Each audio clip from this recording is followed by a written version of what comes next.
2009 সালের পর ঝিনাইদহে বিএনপির গণসমাবেশ অনুষ্ঠিত হচ্ছে।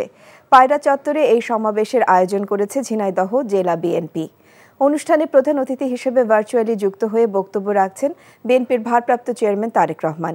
ঝিনাইদহ জেলা বিএনপির সভাপতি অ্যাডভোকেট এম.এ. মজিদের সভাপতিত্বে কেন্দ্রীয় ও স্থানীয় নেতাকর্মীরা সমাবেশে বক্তব্য রাখেন। সমাবেশকে ঘিরে গোটা ঝিনাইদহ জেলাসহ দেশের দক্ষিণাঞ্চলের নেতাকর্মীদের মাঝে প্রাণচাঞ্চল্য বিরাজ করছে। আশেপাশের জেলা থেকেও আসে নেতাকর্মীরা।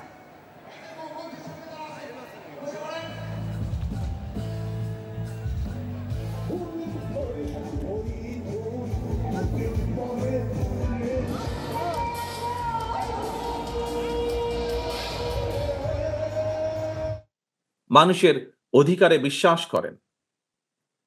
তারা সকলেই বুঝতে সক্ষম বৈদেশিক বিনিয়োগ, আন্তর্জাতিক বিশ্বের আস্থা, আন্তর্জাতিক সম্পর্ক, রাষ্ট্রের স্থিতিশীলতা, ব্যবসা বাণিজ্যে স্বস্তি, জনগণের নিরাপত্তা, দেশ এবং জনগণের যে উন্নয়নের ধারাবাহিকতা, তৃণমূল পর্যায়ে জনগণের নিরাপত্তা, প্রাত্যহিক সুবিধা সবকিছুই কিন্তু দিতে পারে একমাত্র জনগণ দ্বারা নির্বাচিত একটি সরকার।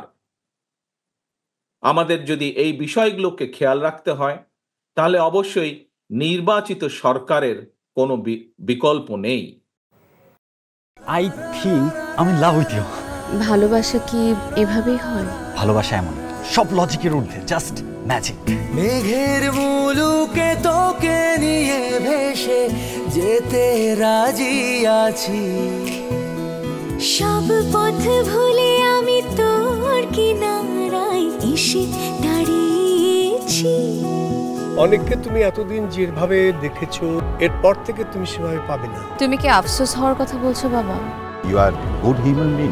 আমি আমার মায়ের মতো হয়েছি। কাজটা তুমি ঠিক করেছো। আমার মনে হয় তোমার বাবা তোমাকে অনেক ভালোবাসে। মানে আব্বুর বাড়ি গাড়ি টাকা পয়সা এই সবকিছু খুব দরকার তোমার।